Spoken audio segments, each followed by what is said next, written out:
Don't you know that the music should be solemn? Don, and where are you? Live. Hi, buddy. What's up? Do you recognize where I am there, Mr. Waterboy, with that 40-ouncer behind you there? I love that water. I barely recognize you. Where I are mean, you? do you know where I am? No. I'm back in my little abode in Toronto. Oh. I'm filming again, Theo. You and I don't seem to stop these days. We're very fortunate. Very fortunate. I'm in Toronto filming this untitled cop show. Whoa. It's a dramedy. It's funny with drama, starring two incredible females, which I just can't even really talk about because I'm doing it and it's there's no title yet. So are you playing the bad guy again, kid? I have to tell you, I need to call Mona. It's too late. I'm into this guy already, but I called a friend of mine who lives in Buffalo, Lou. And Lou did some lines for me because I'm playing a Buffalo mobster. Oh, Billy Fichtner style. And Billy Fichtner style, only way funnier. Way funnier. I mean, look at me. And you should see my hair. I mean, Elvis Presley is not dead when you see this character. Yeah. Very funny. And a Buffalo gangster is really interesting because, as someone who grew up in New York and went to school up in Albany, I know Buffalo. I almost went. Yeah, you do. I had a football scholarship offered to Canisius College up in Buffalo. And I actually think I got arrested in Buffalo once when I was young. I did actually. I think, and Buffalo's in place. It's freezing.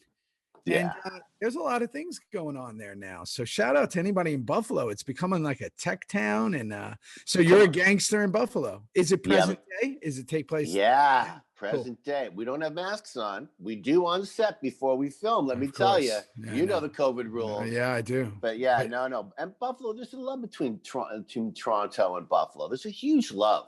We love the Bills here. There's no CFL.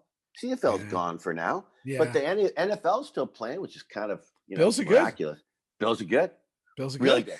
But you know what's funny? You just said that. Like I just came off the film in LA and this whole mask, what we're doing on film sets. It's really interesting, right? The crews have gotten smaller. You and I know this. It's become kind of like essential positions. You get tested 3 times a week. Yeah. And what's really interesting, and I had to just do this on this film, is so once you get your makeup and everything on, right, it's really hard to kind of have your mask on because then you the actors got to go to set and you got to film.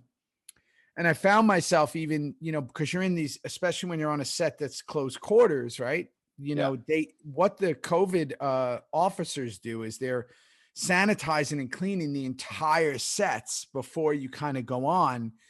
And then, you kind of walking on maybe with your mask in front of your face, and then you're film, then you go film. And it's just, it's wild sometimes, right? When you look around, because acting in general is something that you got to stay in all the time. If if you're playing a certain kind of character, you got to stay in. And it's interesting because you get kind of pulled out, but thank God we're able to actually get this up and going, because it's one of those businesses that I think a lot of people don't think about, that it involves so many people to actually get an end product out there. It's great. And I'm glad you said that, because all these technicians, these technical men and women are so happy to have gigs right now. We're slowly getting filming and television back, which is great. But my big thing's going to be like 6 months from now, 7 months from now, when these shows are out there somehow on TV, on film festivals, hopefully virtually, whatever they become this coming year, 2021. I want people to notice if they can see the little lines on the face. Yeah. Because I swear to God, bro, I just got off this morning. I mean, I filmed all night, and how do I look? I don't know, but it doesn't matter. I still got blue eyes. They love you. My nose is still the same. You're blocking it. You're blocking it with your lenses. Oh, do it for the crowd. Anyway, I'm going to be very interested, because I would seriously, Theo, at 5 o'clock this morning, I would take off my mask and I'd go to Jerome. Are there lines? My ears and go, no, you're good. You're going. I go, I'm not so sure. Yeah, I think my ears are too small because I just can't find the right one. My ears always hurt. The back of my ears from Oh the, yeah. I don't know what Sensitive. it You've is. always been sensitive. I'm with the sensitive ears. in the ear area, Kim.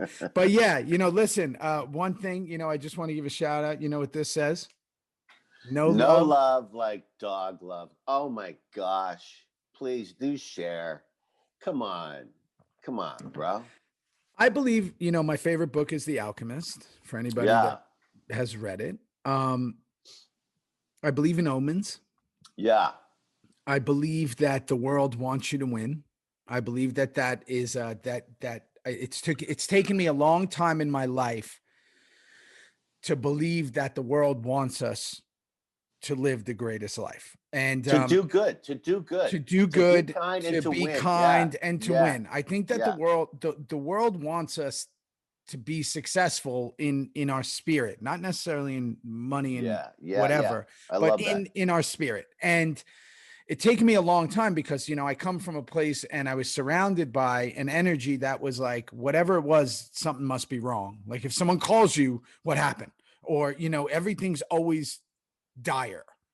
And what happened was after losing the pups and losing the whole pack, I didn't know what my life would be like because I'd never lived a day without a dog. I didn't know what that Amazing. was like. I know that you've said that, and it's the truth. It's amazing. So we never put the dog beds away. I never got rid of the whole dog cabinet of all the medicine and the food. And the dog bowl was still there. The water bowl was just empty. I just was waiting for the right move.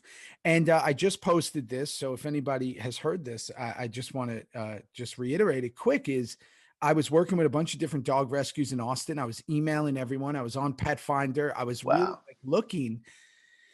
And, out of nowhere, long story short, these incredible people at the Highland Canine Rescue up in Marble Falls in Texas, they got a girl in, and I saw her picture, and I went, wow, I want to come and see her when I'm back from filming in LA. And when I met her, first of all, she's shepherd and husky. We know that Benny and Sasha were shepherds. We know that Rocco was a husky. And we also all know the story that I was really trying hard to keep Rocco alive long enough to go visit his love of his life called June. In LA. Yeah. Oh, yeah. June. I forgot that. And Rocco and June together is Juno. And my girl's name is Juno, who I just rescued. And she's 11 months old. And it almost makes me tear up because she's the sweetest. The kids love her. She loves the kids.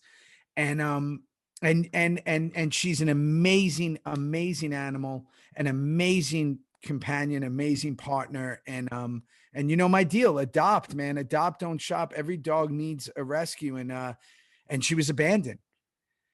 And big shout out to our guy, Ryan Hurst, Opie, who's been helping me. Opie is like a master trainer, by the way. I don't know if anybody knows this.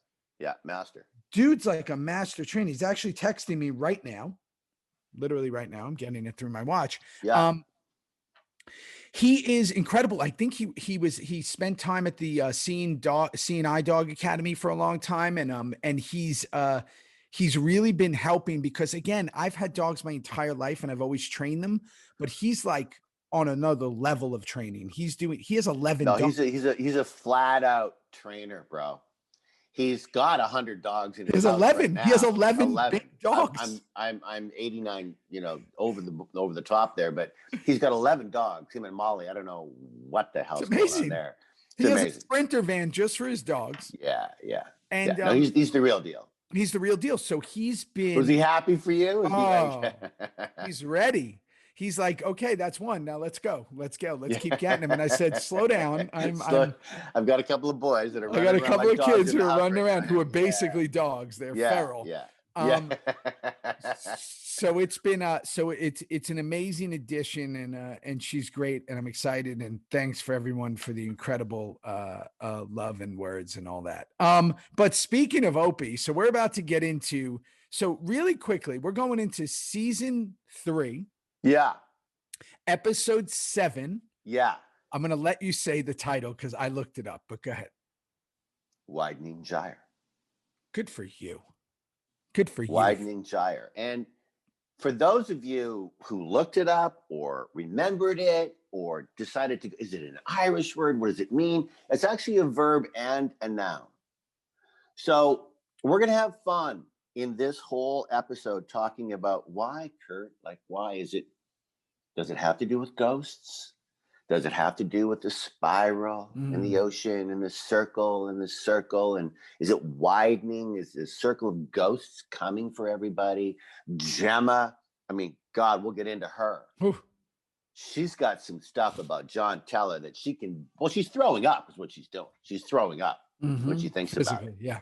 So it's a great title. It's a great little show because now, and you tell me when it's time, but I'm going to tell the Ireland story that I've never really told about Kurt Sutter and me. Yeah. So we're about to go. It's time. The one thing about Widening Gyre that I saw. You did it. You did it. Yeah, you said Spiral, it right. William Butler Yeats, right? It's from that Second Coming. And what I did notice about it is in the Second Coming that Yeats wrote is the quote that's on Opie's chest. If the center doesn't hold or whatever. No fucking way. Tattoo. Yeah. Here I am piecing everything together like a wow, Rubik's dude. Cube. Yeah, this good is for you. Yeah, so in the Second Doing Coming by overtime. Yeats, boom. Yeah. Again, I don't know chicken or the egg which came first. I'm assuming that Opie did that Anarchy, can hold tattoo, and then this Yeats episode came. You would think. I don't think because he's been shirtless in like season 1 or 2, right? Oh yeah. Okay. Oh yeah. So that's what I got from it, and then and the spiral and all that, but we'll get into. So yeah, listen, we're gonna go right into Ireland. Yeah. We're still, by the way, I just want to, I know I wrote this in my notes, so it'll come up later, but I'm gonna say it now. I can't believe that it took so long to get to Ireland. This is episode 7. We're still not in Ireland. Yeah. I am flabbergasted. I thought we were in Ireland the whole season. I thought we were in Ireland, not Tig, but you guys for 13 shows. We're not. I thought we opened season 3, boom, on a plane. No, not even close. It's like 3 or 4 episodes. At the end of 7, we finally get your asses on that big cargo jet to fucking Shannon, land in Shannon, get there to Belfast. Come on. When do we come back? Do you remember? Probably in show 9. No, you're there for 1. No. Yeah, let's see. So 8, 9, 10. Remember we guessed this. Samly will tell us, but I'm guessing you're there for like 4. I have a picture of what episodes we've done already. So we only did up to, I don't think we've done of season 3, 8, 9, 10, 11, or 12. We haven't. And those are heavy Ireland, bro. Like, here we go. So I think we're back in like 11 or 12. I hope we spent more than 2 episodes there. That would be, no, I think 8, 9, 10, 11. That's maybe end of 10. Maybe you're only there for 3 episodes. Let's just see. Okay, let's see. Let's just see. Here we go. Let's let it play out. So here we go. Tell us about this Ireland stuff that you've been wanting to tell us. Okay, so it was at the, Kurt Sutter has always been very good with all of us leads to give us before this season starts, a little, here's what we're thinking for Tig. Here's what we're thinking for Juice. Here's what we're thinking for Opie. And I remember getting a call about a month before we started, and Kurt goes, okay, we're going to Ireland. You're not coming, but we're going to Ireland. And I went, whoa, wait a minute. Back up, Kurt. What do you mean I'm not? Kim Coates, Tig Trey? He goes, no, you're not coming. You stay in Charming, but we're going to go to Ireland. I went, fuck you. I'm not going to fucking stand for that. He goes, hang on. We're not really going to Ireland. We're going to a back lot on the Fox lot, the FX lot. We're not going to Ireland. We will send a second unit there. We will have 3 weeks of shooting with Tony Medina and all his crew over there, and artwork and homes and castles that we need, or churches, to have those shots in the actual 3 or 4 episodes of Ireland, or more than that actually. But we're not actually going. I went, okay, I'm good. So that's the story. And I got to be honest, because I remember this, which I don't remember anything, but I really did think we were going to Ireland for a minute. And the first thought, and again, going back to that old mindset of everything goes wrong, I was like, oh, I'm definitely not going. I was like, there is no way. I'm not. Juice ain't going. Juice is definitely not going. I was like, there's no, and then I even thought like, they're probably just going to write me out of the first like second. And then you probably thought my passport was arrested. Yeah, Can I even go? Can I even go? I think it was like a good 2 weeks where we were like, holy shit, we're going to Ireland. Like, is the show that big that we're actually going to go film in Ireland? Right. And then when we realized Ireland was the stage next to us, stage left, which by the door way, F, beautiful. It's beautiful. It is top of the line. Beautiful. And there's a moment that I noticed in this episode where Maureen actually turns the sign. Later, we'll get to it when Gemma calls, and it's a double. And I think that was actually Ireland outside of a store. It was. But it's not her that you don't see her face. It was a double. So they did all this incredible trickery of us. Yeah. We all had our own doubles down there in Ireland that weren't us. But getting into the episode, we start up. The camera opens up on some ham cheeks. There it is. Listen, I think every show should start on Kristen Renton. I think every show that's ever made for man and woman should start on Kristen. And I don't care on her toes, on her nose, on her back, on her bum, on her face. She's just so good and so talented. And bump cheeks. Boom. There you go. And how many episodes of television start on ass cheeks? Unless they're Charlie's or Kristen's, I don't think we ever do. So we come off the cheeks. Yeah. And we know here he is. We see Jax, right? We know what just happened. Yeah. And there is an extremely feeble attempt by Opie to stop Tara from coming into that room. Yeah, very weak. Hey, he's not here. Like, go grab her, step in front, say, hey, but there's a fire, or there's this. There, like, he doesn't. I wonder what happened there. I wonder if Ryan went, this is just bullshit. Like, why am I even, like, just let her go right in. Like, because I'm not even going to try and stop her, because the writing means it didn't really resonate with me. Yeah, like, whose choice was that? Like, because and then for a second, me as a fan now, because these are all new to me, I was like, did he want him to get caught? Like, you know what I mean? Like, did he want to teach him a lesson? Did he want to, like, and that there was this moment where I was like, how much of this is Opie, or was it Ryan Hurst being like, I'm not going to put my own, I'm not going to stop. Yeah. No, I think it was the latter of the two, actually. But yeah, whatever. So she goes in. Obviously, Kristen Renton, who plays Ima, is gloating in the doorway. She's got the Reaper shirt on, and here Tara comes in, and it's a mess, right? The whole thing's a mess. It's uncomfortable. It is what it is. It's very awkward. It's awkward. Yeah. I think that I love that dynamic because it's showing Jax being lost a little. And at the same time, we go throughout this theme of this episode where they try to redeem him and be like, he's trying to help her. And we have that great, but at the end of the day, what he did is wrong. Look, listen, I got it written down beautifully. I mean, if I may. Please. This is a perfect example of what Kurt Sutter told me in season 2, when Tig and Gemma had that closet, and I wanted nothing to do with it. And Kurt Sutter said to me, listen to me, this biker world is full of sex, drugs, and rock and roll. It is fucking on. Yes, there's brotherhood. Yes, there's lies and truths, and we feel for each other, but fuck off. This is and there's Jax completely naked, boom, boom, Tara Kristen, bike, and he goes, get the fuck out of here. Just get the fuck out of here. It's real and raw, and we might not want to hear it that way. That's right. But that's the world that Sutter has created, and we must never forget that. Yeah, and that is, again, why I always say I don't know if this show in 2021, 2020, even becomes a thing, but it was so true to what we knew of the world and what that was. And then on top of it, really, adding the more sauce onto it is Opie saying that horrific line to Lila, when he says, like, if you didn't, about porn and whatever, and she just smacks the shit out of him. Boom! Right across it. How dare you talk to me like that? And have you've been smacked on screen, right? Oh, are you kidding me? My neck is still sore from the 62 movies and being beat up on. Yes. I've been smacked so many times on stream by both men and women. And it's really interesting because when I'm in the moment, I'm like, just do it, right? Just don't think about it. Just smack me, right? And I always immediately regret it. I'm like, why did I just like that really hurt? Because the person usually just hauls off on you. And she smacked the shit out of him in that. She did. My thing was smacking, and it goes a long way because I mean it. I look at the other actor. Mostly it's women that slap me. I don't know why. Yeah. And I say, here's the deal. You fucking hit me.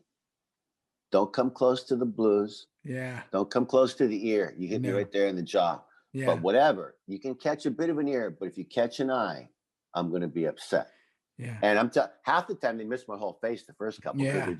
But safety first, that's you gotta go low. And if you cup the hand a little and you don't leave it flat, if you cup it a little, it kind of like gets the mold of your face. Yeah, I know. You've been slapped before. Many times in real life too by who knows. So then obviously we meet the prospects are here. I just got to give a crazy I fucking love those prospects. My guy Frank Potter. I can't wait to get into season 4. A year and a half from now. Actually, yeah, not that long. obviously anyway, Juice and Miles have a thing, but you got to understand something more about Miles. Frank Potter and I have been friends for 20 years. Long time. And Frank, I introduced Frank to Kurt. He plays Miles, and he has that really funny line of coffee after Opie, which is amazing. It's a mood booster. So it's amazing. And he's so good. Frankie P. Potter is one of the funniest human beings I've ever met in my life. He's an amazing guy. That's a heavy thing coming from you. Oh my God. I could laugh.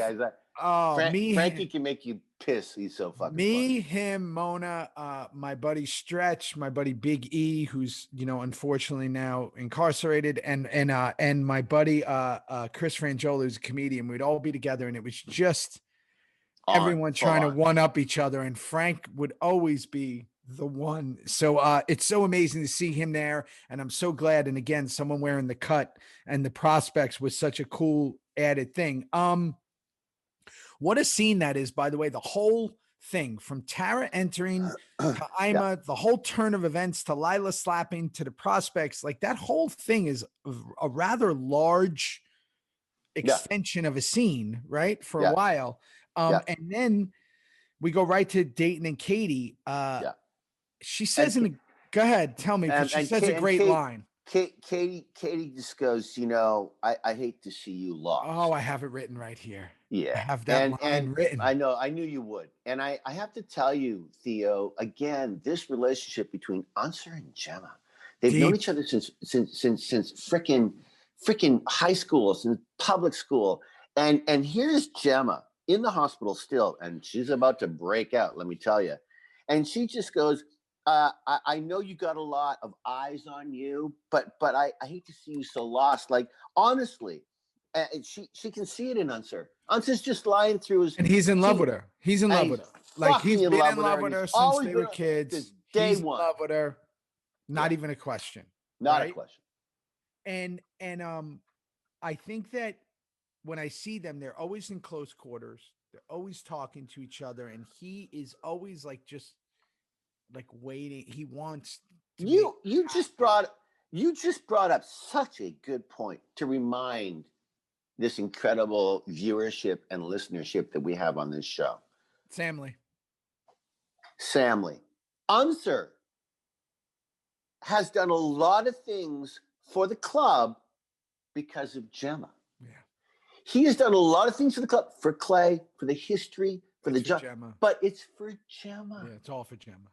And I think that's just a great reminder. And when we get to the scene later on outside, this is where, if you what you just said, let that, bounce around your brain for a little while. Everything Unser does is for Gemma. So then you start to realize how incredibly important this episode is. Really important. Because this is the break, right? So now we go into this Opie Jack's deep level talk, by the way. Yeah. What a great talk. What a great conversation between two people about the situation they're currently in and the life they chose. And you know, you and I could have that conversation about acting. You and I, you know, anybody could have that conversation. We can have that conversation about being dads. It's like seeing what it is, but also the repercussions that comes with something. This is what we chose, but there's things that come with it, right? And and that's something that, you know, again, you can talk about usually with any profession, whether you be a lawyer, whether you be a cop, whether you be a psychiatrist, whatever. There's always positives and there's always negatives. And for a second, when he says to him, "Were you trying to push Donna away?" and he gives him the thing when he came out of prison and all that, I love that because I'm an analyzer like you. I like to analyze everything that might seem great to the outside. Like, here, these guys are in the biggest motorcycle club in the world. They're rock stars within their existence. But wait a second, family suffers. Yeah. Oh yeah. Fuck yeah. Of course. So it was really great to get that touch, and I thought it was a great speech between them two. Right? Yeah. Yeah. So then here it is, the ultimate, you know the deal, right? I took over the TIG role in this. Juice at the door. Hey guys, we're at the table. Hey guys. Come on. How many times did you do that? How many takes? 30? One, first 2, 3 seasons? 28? One take. I don't get more than that. Boom. Say it. Pressure. Come on, guys. At the table. Let's go. and then you start, because that's maybe like your only line in the episode, you start to like really overanalyze it. How should I come in? Should I come in winded? No. Should I notice stuff? Should I look? Yeah. Did I run down the hall or did I walk? Is this pressing? And I come to the door and I'm like, "Hey guys, we're at the table." And I kind of leaned in, and I was like, and it's so silly. And you would think, and in hindsight, I thought, this is how funny this episode was filmed 10 years ago or whatever. Oh yeah. And while I was watching it last night with Megan, I was like, you know what I should have did if I was the actor I am today? Maybe I come in and like sniff the room. That's what I would have done. Right? Sure. Like I would have been like, what the fuck? I would have said, you don't even need to say anything. What's going on in What's here? going on? Was somebody? No, are we playing maybe football? I smelled her perfume, or I just went, "Hey guys, we're at the table," and like made a face. Like I could have done more. It would have been left on the floor. Would have been if you cut. would have done more. Would have been cut faux show. So here we go. We're All at right, the come table. on, table. Yeah, Go fuck ahead. yeah. Well, it's just, you know, we're at the table, and I got to tell you, we're going to fucking Ireland, and there's just a lot of moving parts with the IRA, with the priest, with Jimmy. Whew.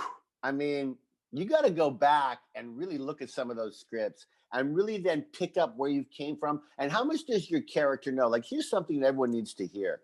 Like, remember this, everybody, that there's certain things that Tig, played by me, didn't know was going on. But I've read all the scripts. You've read all the scripts. So there's just situations with this IRA and Jimmy and the army and the father. And be clear. We know everything that's going on up to what we're filming. We never really knew what was coming, ever. Well, that's true and not true. I was told, you were told, Charlie was told, but hang on, this is what you're thinking here, because like this whole season 3 for Jax, the whole thing with the stall thing and the ending, which we still think is one of the greatest shows of all. Ever. Like Charlie must have been in the know for his big fucking arc. Were we? I don't think Theo, so. I don't think so, bro. No, I wasn't. I definitely really wasn't. don't. No, I definitely don't think so. I think it was an incredible thing that Charlie was playing because we shouldn't know anything then. We find out later. Anyway, interesting. But you say something in that scene. I'm so confused by this. You say, "Hey guys, we're not wearing the rockers. Yeah. We have the other, jackets, coats, whatever. I'm sure there's some word that I'm messing up in the biker world. Whatever those are, and we're gonna wear those so we're undetected." Yeah. But call me stupid because I've been called it many times. There's still a Reaper on the back. Listen, if you think I can figure that out, all I was thinking was, okay, so we don't need to worry about it here in Charming or at the Oakland airport. We need to fucking worry about it when we get to Shannon or we get to Belfast or we get to Manchester. Reaper on the back. But there's still a Reaper on the back. So are they that stupid when they see 10 guys getting off the plane? We don't have cuts. We don't have the president, the VP, or whatever. But hey, turn around. Oh, what's that? It's just the Reaper. It's Hey, just the man. Reaper. Oh, and they don't have Irish accents. Yeah. Right over my. Okay. I swear, if Tig would have been on that fucking plane, I would have had an Irish accent by the time I landed. He would have worked on it. It 100%. Not for sale. Not for sale. Not for sale. Not for sale. Not for sale. Not for sale. Paper. Anyway. Okay. So then we just go to Sergeant at Arms. They're called Sam Bell. Is that what they're called? Yeah. And Jimmy O plotting, and they're plotting in North Hollywood. It's not Ireland, guys. They're plotting in North Hollywood. That's right. And again, Titus and Ari Vermeen, who played Ari, Verveen who played or something. Yeah, I think Verveen. I think so. Great he actor. played Liam O'Neill, the Sergeant at Arms over there. I mean, great. It really looked like the Belfast docks. It did. Where the fuck were they, Theo? I don't know. They could have been in Disney World for all I know, but it was. They might have been on fucking Disney World's lot. Yeah, Jerry Bruckheimer. Yeah, man. Yeah, they were. Look good. Not far from us. It looked really good. They had the mist and the haze and Titus.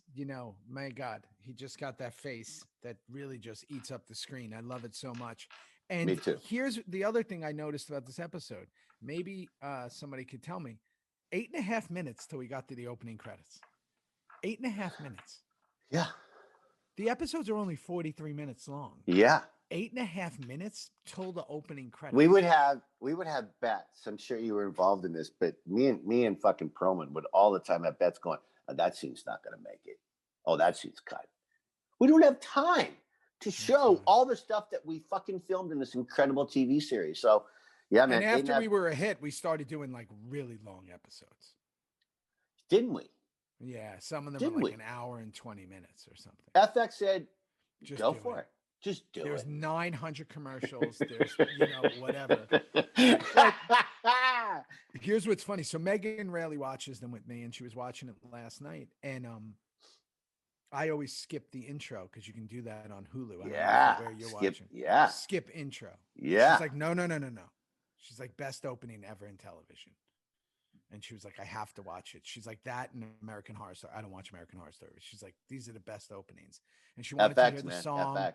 She wanted to hear the song. She wanted to see everybody's name and the tattoos. That fucking song. That fucking song. Don't get me going. I'm going to do a whole episode on that fucking song. Do you know I just saw it live here? He came and played. It's a beautiful song, but I don't want to hear it anymore. I'm done. Riding through this world. No, I don't want to ride through anything. Do you know at my fucking sister's wedding, I was in the wedding party. Of course you were were. all coming out. And they play music. I guess it's a New York thing. They play music as people are coming out. Different music. Sure. And they played that fucking song. No, they did.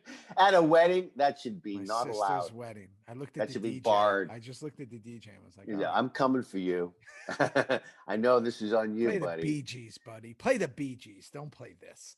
So we go to the 8.5 minute. We get to the opening. Here we go, right? Gemma and Jack scene. Jack's hiding the plan from Gemma, and Gemma's worrying about prison. And we see Gemma kind of humanized, right? She's kind of nervous. She's kind of freaking out a little about prison. Yeah. And he's just trying to reassure her that she's not going to prison, almost tipping his hat a little, right? Because you and I know the ending. But as a viewer, you're just thinking he's a concerned son. As someone who knows what's happening, he knew at this point, Jax knows exactly what he's going to do. Yeah. Right. I think that's a great scene. And wants Gemma to reach out to Maureen, which again, we always know every time Maureen in Belfast's name comes up, Gemma kind of gets like a little odd, right? Look, absolutely true. But just to go back a little bit, when Gemma, before Clay comes in, Charlie said, this stuff, and she looks at him and goes, I don't know what you got going on with Stahl, but you better stop that right now because she's going to find out you're going to be a rat. Like something's going on with you. I don't know what it is, but stop it, son. And then boom, Clay comes in. It's a very long scene. Beautiful.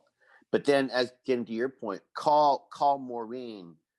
Again, what a beautiful, subtle camera work on Katie's face to show just the history that we don't really know about yet, but we feel it now. It's coming, right? And Any young actor, it's so much. I mean, we try to always talk about the acting thing. There's so much you can do with your eyes and your face before there's lines involved. I mean, just fuck, man, stay in the moment. Katie, every time Maureen has said the lights go off and something's up. And I have to tell you, Theo, to add to what you're saying to everyone listening, don't do anything, but feel it. Yeah.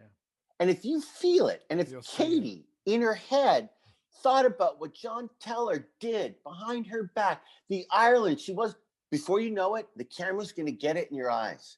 And it's beautiful when it's pure and you think about shit. Don't plant anything, but just think about it. Just feel it. That's the eyes never lie. Feel it. Never. Oh, I love that so much. So here's a question I have that's coming up is you and Bobby come in and tell them about Theo and the Bastards. Yeah. Why did you lie? First of all, can I just say I had a really good hair day that day? No, we're gonna get to your hair. I have it coming up. Okay, go. Don't get there yet. But what's just go. The whole episode, your hair is on fleek. It's on fucking fire. It is literally. It is the phoenix that doesn't stop rising. And it's real hair. Megan pointed out and said, Megan said, if ever a hair should get a credit in the opening of the show, the hair prize goes to Holy Tig Traeger. My goodness. Vidal Sassoon, I've never seen.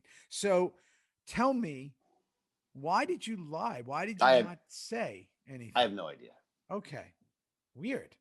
I swear to God. Bobby, or is it Bobby gives you the look? Was that just I have no fucking idea. Okay.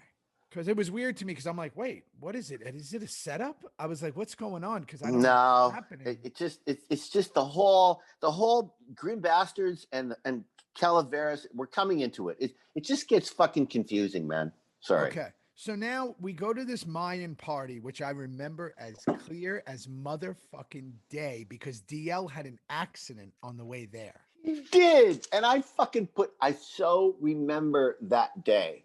Fuck, don't you? You and me and Bobby, you and me and Booney, we had so much fun. We wrote in, none of our writing, comedy. We had stuff going on. I said, we'll do it again. And they hung on us forever. And arm around Bobby and kissing his head, and we're gonna have fun at this fiesta. And DL had an accident. Do you remember that? DL had an accident, real life. The real life happy had a motorcycle accident on the way there, so I remember it very clearly. Fuck me, man. And then he was lucky. He would get there if he had, completely in traction. He would be ready to go. We're doing this. Don't worry about me, bro. Go, bro. Meanwhile, we went through a windshield, 60 miles an hour, wiped out. I'm okay. He's like fucking can't be destroyed. He's Love like Wolverine. So fucking He's much. got like an Adatanian skeleton, and fucking unbelievable. And you and I are there doing this. We come in and we get to do the comedy, which we so loved, right? And we say that line. It's actually, again, you have 1 or 2, 3 takes, and you got to get that timing down. Got to get it. I never worried about it with me and you, right? It was always if I was doing it with someone else. It just kind of works, right? And we had so many of those throughout the years where it's just even when they minimize the comedy, you and I would still have like the one line. We got it. We'd always get it. Always. We'd always get it. So I love that. So now in that entire scene, we got everybody, a lot of tension. By the way, for the viewer, there's a lot of fucking testosterone on those sets of those days. There's so many people. There's so much going on. And half the time we would be in a bathroom or we would have to be in a huddle, like a football huddle. And who's wearing who, and you'd have to find the camera, find the lens. And God, it was tough, man. And there's hot. So many, it's hot and there's so many people. And it's just to tell you that there's just a lot of machismo flying around this fucking thing. A lot of leather, a lot of things going on. And we're in that bathroom. And I got to tell you, the bathroom scene is wild. First of all, that gunshot would have wrecked my ears if that was real. I can't even think about it. No, it's a joke. I can't even think about it. We would all, if it was at real, close range. Go, whoa, fuck. Close range. Whoa. Shooting people. And Emilio Rivera, again, I can't. I just can't. I want to do every movie with this guy. I want to do everything with him. He He's walks the in coolest. with a barely a whisper, and he says, "Someone put a knife into the back of a grim bastard's skull this morning." That's not too subtle. Like he says it all in a whisper, and you just go, "Da na na na." I'm in. Who did it? I'm gonna listen to every word he says. Every fucking thing he said. And you got Beach, who's, you know, one of the greatest actors. You got everybody in their thing. Clay did something funny in that scene, which thank God they fixed on the next camera angle, is he put the gun to the guy's head, you know. Oh yeah, the sideways, gangster style. Which is stupid, right? And and then when they cut to, he turned it back to normal. Yeah, in fact, I remember that it came out of nowhere, and I thought that's really weird. I don't know what that is. There was a time in movies and television where that was getting done. It was kind of like an, you know, a thing that I would see people in New York do it. It was just a thing. It's silly. It actually, if you've ever shot a weapon, that's just not a smart way. You just never do it. Yeah, it's just silly. It's more of an intimidation thing, I guess. So there's the whole thing in the bathroom. That's also the beginning of the SOA Mayan Love Fest. Yeah. Okay. I'm so glad. I have a question for you, because you know Jose so well, who played Salazar. Did he have any fucking idea what he was going to go through when he said, "I'm in. I'm playing this guy"? Like the abuse and the pounding and the bites over his head and this all, like, did he have any? Because he was a trooper, a freaking trooper. He might be the most tortured character in Sons of Anarchy besides Otto. Like I'm him wondering. and Otto. I'm wondering. Honestly, like, I'm wondering. Obviously, Juice, to say that Juice is tortured, but this kid was like physically. No. Beat the fuck up all the time. And kept coming back for more. Yeah, and apparently he's planning something bad. I don't know what it is. I know that we see something at the end of the episode. I don't remember. Maybe you do, and we'll get to it at the end. I don't remember at all. I do. You know why? Because I stay in Charming. Oh, you guys go bye-bye. Okay. You go bye-bye. But he's emasculated. He's angry. So my question to you, Samly knows this, Fam Crow knows this. Big hug between Emilio and Ron, and all of it. Is that the beginning of a bit of a love fest between? Never ends, right? I think so. Never ends. I think that's exactly right. Okay, let's see how that plays out. So then we go to Gemma and Maureen on their phone call, and we find out about Trinity. Come on. Okay, I'm about to state that McNally's character in this whole episode, she's not my favorite. We're not there yet. No, what? Okay, Maureen, but okay, Paula, okay. No, Trinity. Not there yet. My bad. Don't get your Marines mixed up. Sorry, my bad. Margaret. She plays Margaret. No. Maureen and Gemma on the phone. Yes. Jesus, you don't know, do you? Jesus, you don't know, do you? And fucking Gemma vomits. She pukes. She pukes right in the fucking trash bag. Boom. It's an extreme reaction, but if you think about, you know, this guy who is technically the love of your life or whatever, and you didn't know that he had a baby with someone else who's alive and kicking. Pretty amazing. Great. Amazing scene. I just said Great North Hollywood set. I was talking about when she turns the sign and the whole bit, and then it's just amazing. So now we go right to Tara. That's right. So yeah, Tara and Gemma, we go right to that. Gemma just gives one of the all-time greatest speeches because she says something that I've always said in my own life, which is some people need a constant in their life. Like we tend to spin as people. For me, a constant in my life has been dogs, you know, something that we can center on. Amazing. Yeah. Amazing. Yeah. While everything's crazy, you go, what's my one thing that I center on? For some people, it's family. For some people, it's a hobby, right? And she says, you need to be Jax's constant. I love that. It was great. Lost that I watched. I love the constant. It's a great speech by Gemma. It's even better writing.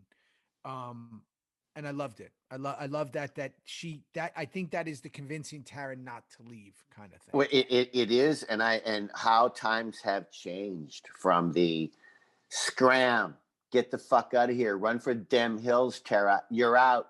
Charlie doesn't, he's not, and now she's going, stay, figure it out, stay. She knows she's pregnant. That's a big game changer. Yeah. Gemma and family, but still, times have changed. There's a real Gemma Tara bond now. So then we go to Maureen, the Maureen in Belfast, and she has a house full of everyone. This is all the Ireland characters we're going to get to know, right? And we see him get brought in, I guess, because he crossed Jimmy O or something, the guy with the eye, the kid. Something happened, right? Remind me. His eye got taken out, and he gets brought in. And she brings him in, and then Kellen, the priest, comes. Everybody comes. Chibs's ex is there. Jimmy, Fee, they're all there. They're all there. In the house, and we get to really get now. And again, if you remember this, when we be reading these scripts, this was always tricky, right? Because we're doing a show called Sons of Anarchy about the motorcycle club, and then you'll read there's 10 pages on the stuff that's going on in Ireland, and no one from Sons of Anarchy is in it. That's right. So I always thought that was really interesting, because I remember when we were reading it, I was like, okay, where's Jackson Obi? Where's Tig? Right? And I'd be like, oh, this is all these new characters. And this is why I think that I had issues with season 3 when we filmed it. Interesting. The issues were that as a fan of the show, as a fan of us, and as a fan of that we were still developing our characters. That's true. Well, now all of a sudden we were taking a break from us, and we were going into all these new people who might not amount to a cup of beans after the season's over, but we're spending a lot of time with them and really getting to know them. What a great point. And I forgot, but that was a real palpable feeling amongst all of us. 100%. And it wasn't from lack of love for the character. It was just the storylines are going where, why? And we're spending time with them. Why? And then we realize, oh, wait, we're getting on a plane. We're going to get over there. So we can't just show up and go, who are right. Kurt needed to really lay. In fact, you remember this between John Landgraf and Kurt Sutter. They didn't want to go to Ireland. It was Kurt who convinced everybody we have to. That whole folklore, the past of John Teller, we have to go to Ireland. One season, we got to go. Yes. And they let him do it. He needed the anthology. He needed that whole correct to get to season 7. And it was, for me as a young actor, it just felt so early, because for me, again, I couldn't say anything because I was the lowest guy on the totem pole. My whole character hadn't even been talked about. You didn't know anything about my past. You didn't know anything about my life. Bobby, we had, forgotten about everything with him, and we were starting to get into Chibs in this season. We didn't know a ton about Tig. We were learning about Opie, and I was like, man, we have so much richness for us to explore within us. Why are we learning so much about these guys and the Sam Bell world? But now sitting back, I understand the necessity of it. But I think that in the moment, everybody was a little 5 pages. What is on this? We only have. Everybody was, because we knew we were a hit by then. We all knew that everyone loved our characters. We all knew that everyone loved the anthology that Kurt was building in Charming. So why would we go somewhere else? It was hard. But it was the bigger picture, the bigger Sam Crow anthology that you just brought up. That's why he did it, and that's why it worked. And that's a big shot that he took. So now we go to Jack's Tower, and I love that she says the prince doesn't always get his way. Yeah. And then she says nothing's going to happen to me. Obviously an omen, right? Nothing's going to happen to me. And then as she's leaving, we see Hector drive up with his lady. And I just went, oh, fucking no. I thought something might happen in this show. Me too. And then I remembered it doesn't. I don't remember anything. So I'm going to be pleasantly surprised. Get ready. All right. You know what Megan, and you know what Megan said? I just want to backtrack for 2 seconds. Sure. Megan said when Gemma and Tara were having that incredible scene.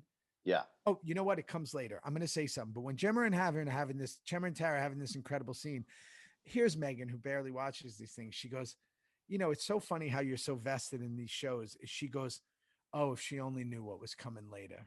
No, I think love about that. Think It's about great. She's like, Think about season 6. Oh, what happened? My right? Goodness. Whoa.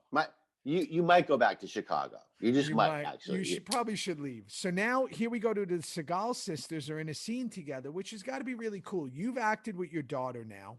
Yeah. A bunch. Yeah. You guys just did this incredible movie, Neon Lights. I think that must have been really cool for Katie. Really cool. Acting with her sister. Not only was it cool for Katie, I remember Katie telling me specifically how happy she was for her, how good she was in the part.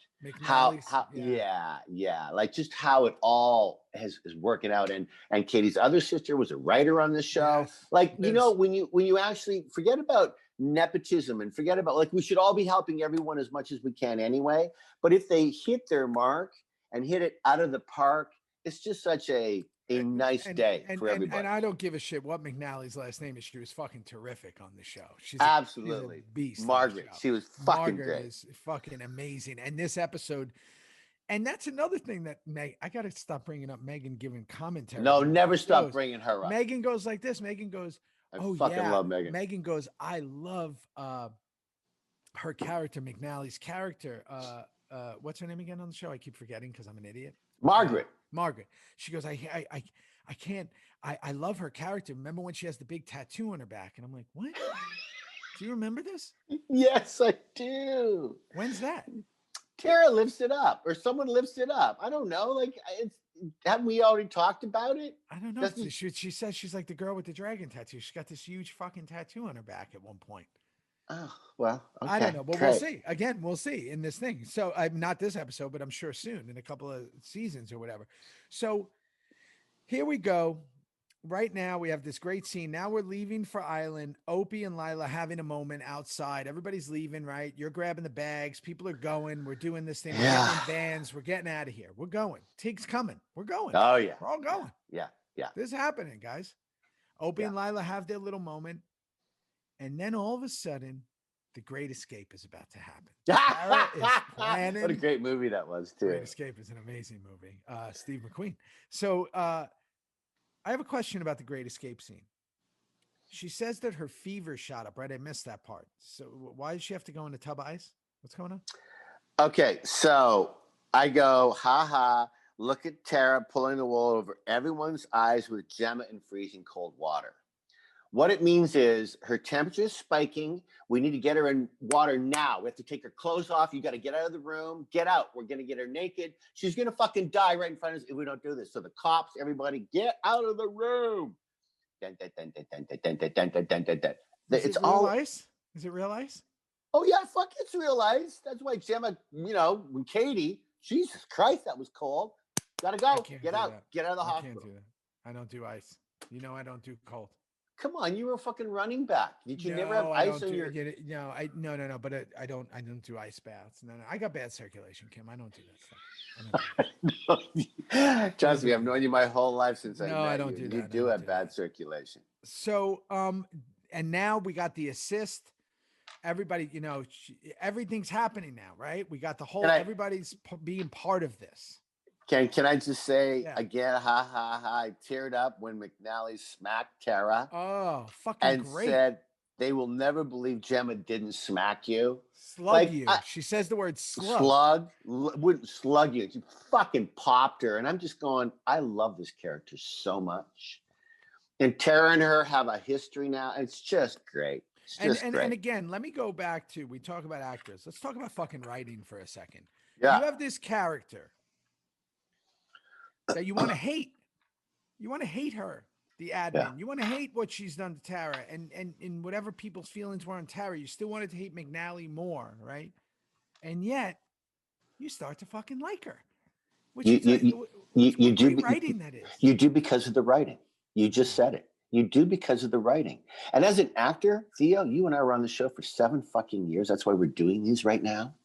To get those in the script for McNally playing Margaret, she's just going, thank you. Thank you. I'm not just a devil in a black dress, admin. I'm actually going to care about you and what you're doing and why you need to stay in this hospital because you're the best doctor we have. It's amazing. And then Tara tells her about the son being taken, and you see that she has a heart, and she's not Yeah. just this cold heart. Yeah. So you have one of the best lines I've ever seen here. The delivery is off the charts. Don't even bother, boys. I've been there. Yeah. It's fucking amazing. It's you guys, because Jax is like, what is she getting us into now? We got to get to Ireland, and now my mother's fucking escaping a hospital and prison. And can I just say, thank you for pointing that out, because I swear to you on all the dogs you and I have ever had and the dogs that we will still have. When I did that line, I literally only thought about Stephen King and Gemma and Tara and the fucked up day that was and what I had to go through. I never win. I never will win with Gemma. Trust. And that's all I thought. I never thought about. I just thought about that. And that's how it came out. They went, got it. We're moving on. Oh, I was thinking about when you said it, I was thinking about, I think it was the first episode when you were protecting her and she stabbed that guy in the crotch and you're like, what is happening here? And I was like, it all is coming back in that one line. And what's great about that line, and this is why I'm glad you pointed that out. But this is why fucking certain deliveries are so good. They're in such a hyper stressful, focused mode. And here you are with a smirk on your face. Don't even like, it's like, it breaks the tension for a second. That's right. It's incredible. Okay. Good. So Good. I love that. And again, now here we go. This is the fucking standoff. We're getting near the end of the episode with Unser. I mean, fuck, there's so much going on in that scene. There's so much going on. Unser tells her he has to take her in. He's not backing down. You pulled a fucking gun on him. I forgot that I had done that until I watched it. And then I remembered it all. It's crazy. Charlie had to grab my arm like, don't shoot him. I would have fucking shot him for Gemma. So obviously you don't have the relationship with Unser. Tig doesn't as maybe a deep as Clay and Gemma. Never. You pulled a gun on him. You don't care. He's in the way. He's in the way. No. But I must say, Unser's always looked at me like I'm a psycho.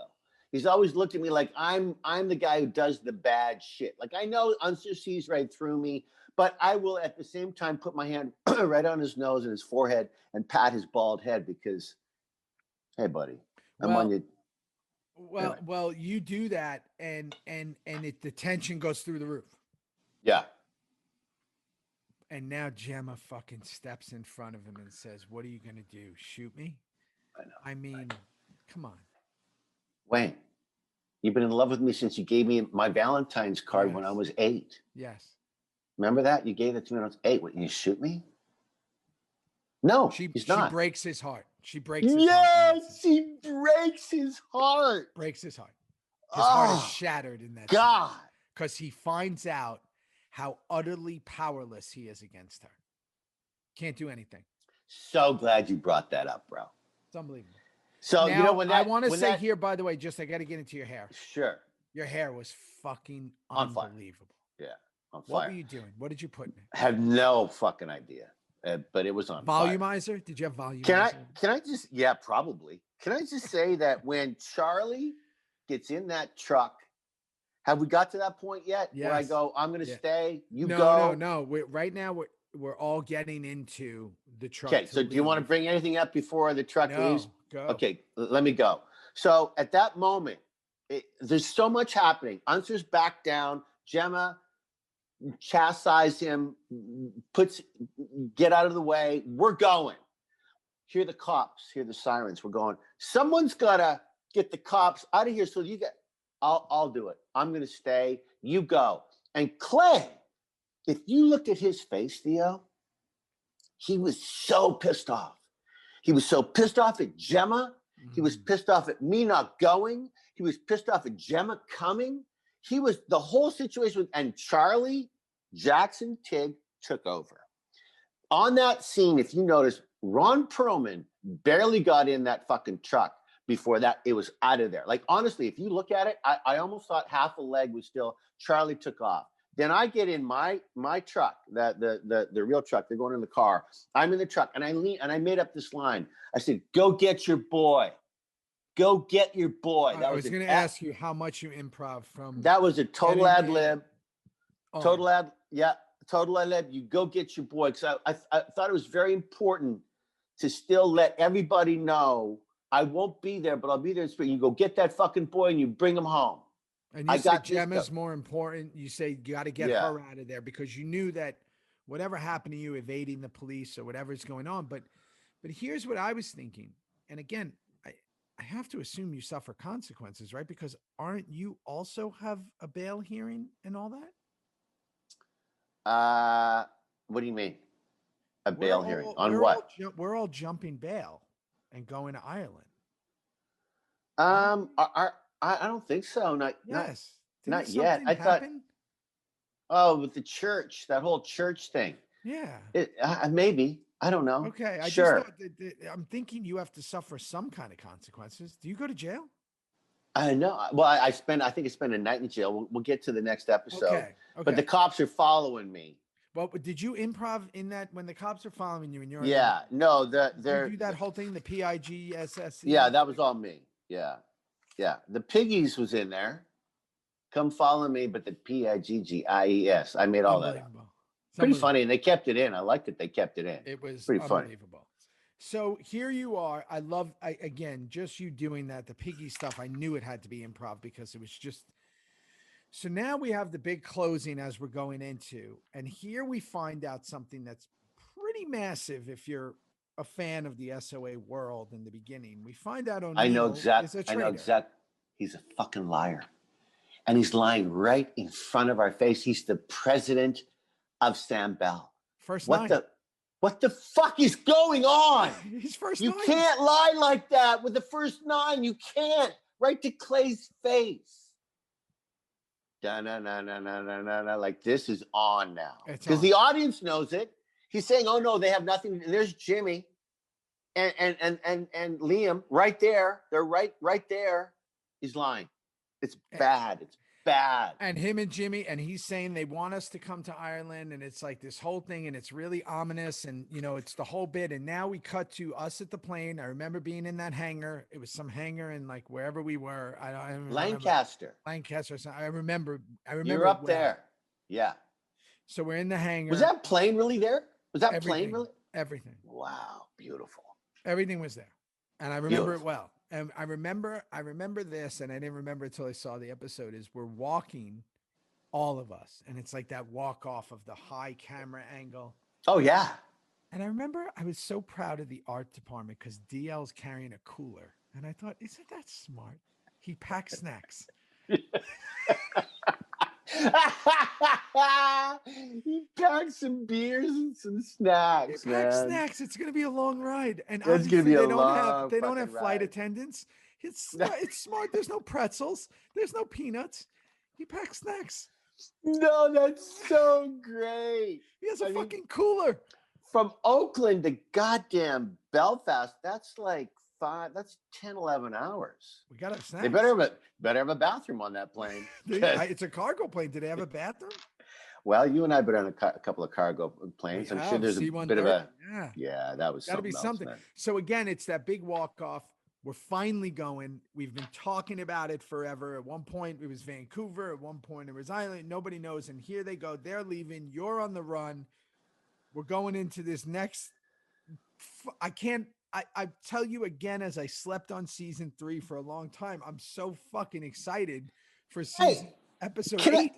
Can I ask you a favor? Because you're the sheriff and I'm just your deputy. Sure. Maybe Theo, and we should get the family on this. Like maybe when we do it, maybe we should do 8, 9, 10, and 11 all in order. Why don't we just do them all next? Because it's going to be very confusing if we keep that. So how about this? I'm looking at what we have now, and this is important. I think that one of the things that I want to do for people, we've said from the beginning, we're all over. We're all over the place. We jump to whatever fucking episode we want. And first 3 seasons, only the first 3. Only the first 3.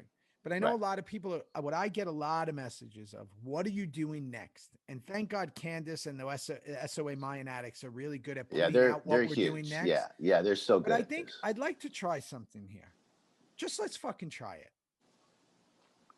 what do you think about for the next 4 doing maybe the next 5? Do you want to do fucking all of season 3?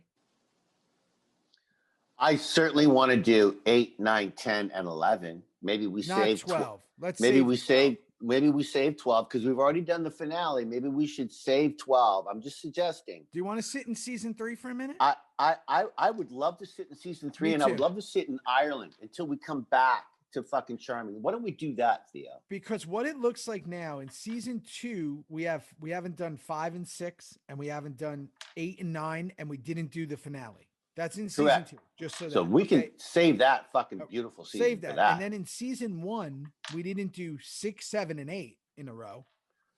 Yeah. And we didn't do 10 and 11, and we didn't do the finale. So those can all exist in separate worlds. Yeah, man. Yeah, man. I yeah. think here we are. I'm in season 3 right now. I'm feeling it. I don't want to leave it. I don't want to leave it. Let's just stay. 8, 9, 10, and 11, bro. Come on, let's do it. Would you say me neither or me neither? Neither. Okay, good. I didn't Me know if I neither. said that wrong. So I think let's do for the next 2, just for now. Like, we don't know what's going to happen, but for the next 2, no matter what, we're doing 8 and 9. I love it, love it, love it. Because we just got on a plane. Let's see what happens now. Let's see what Come happens. on. It's called Loken Moore and Turris. Okay, you So probably those are fucked the both next- of those. I You know. probably fucked them both up, but that's did. okay. Who cares? I Who did. cares? I'm going to fuck up a lot more today, Kim, so don't worry. That's just the beginning. All right. I love you, buddy. Juno. Come Juno. on. Let's Juno. Celebrate Juno. I'm so happy to hear about I Juno. know.